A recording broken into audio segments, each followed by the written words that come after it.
Hey everybody, I hope you're doing well today. A quick little invitation to all of you IB Economics students to head on over to my website, bradcartwright.com, a website designed to help you improve your scores in IB Economics, whether that be on an in-class quiz, a test, or ultimately the IB exam. So if you want some more information, check out the description box below. And other than that, enjoy this video.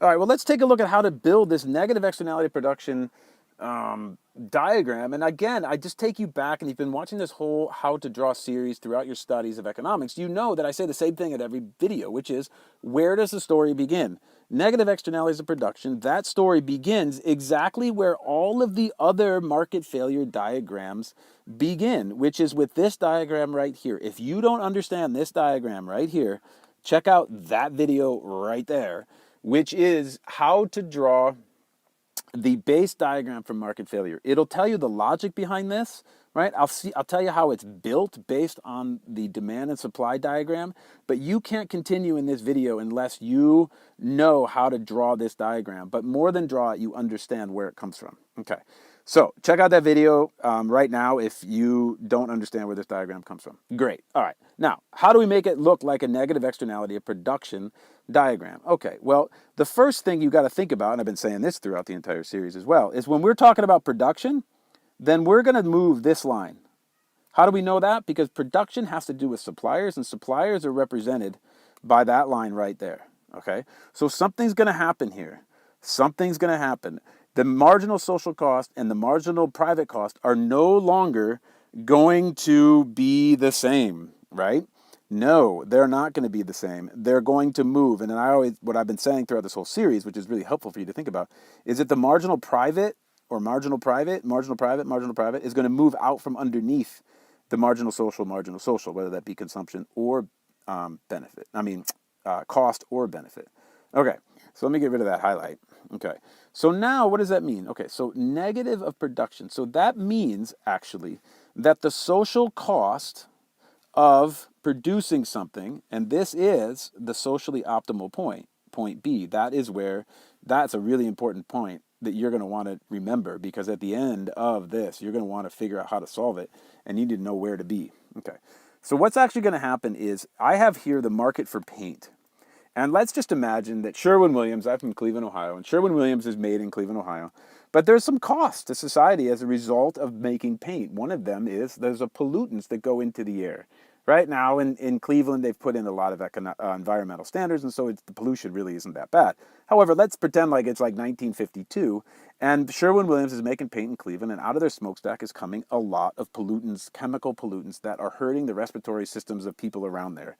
Okay, so what would that mean? What it would mean is that the private cost, what Sherwin-Williams actually has to pay in order to produce the paint, is less than the total damage that they're doing to society. You see, because the lung infections that are happening as a result of the paint business is not reflected in the price. So the marginal social costs are actually less than, I'm sorry, I said it backwards. The marginal private costs are actually less than what they should be. Okay, so what that diagram, what happens then on that diagram is we end up with a shift of the marginal private cost curve. It's not quite parallel, but it'll give me a little more room there, right? This marginal, and I'm not going to draw it, I'm just going to highlight it. This marginal private cost curve moves here, okay? Moves right there, okay? The marginal private cost curve. Wow. So what happened? Well, now as a result of that, there is a new market equilibrium that's existing right here, at P2, Q2. So actually, the economy, or what is being produced, right, is more, see the difference between Q1 to Q2, there's more paint being produced than what would be the socially optimal quantity of paint being produced. Another way of saying that is like, look at, When Sherwin-Williams makes the paint, this is how much it costs them, P2. But if they were to really take into consideration all of the costs to society as a result of those pollutants going out of their smokestack, then it would cost them this, and we would solve the externality. Okay, so what we got to think about then is how then do we account for that, or where is it shown? It's shown right there. Okay, so there's point B. That's where we want to operate. And let me just make this an A, and we'll make this point here a C. Okay, so now we have a situation where we can show the welfare loss as a result of the production of paint. Okay, and the positive externality of production is visible right here. Okay, so this movement right here is where the externality is taking place, because this is where the market should function, but this is where it is functioning. So this is the welfare loss to society as a result of the fact that the cost of making paint does not take into consideration all of the costs and damages done to society. Okay, so the government, and now this video is not about how to solve this. If you're interested in seeing a video about how to solve it, check out that video right there, which are the solutions to negative externalities of production.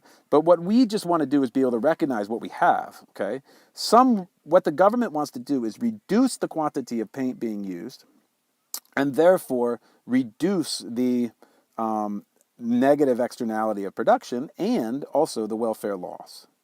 But in terms of just drawing it, that's the way that it looks. That is the negative externality production diagram. Pretty cool, pretty complex, pretty cool.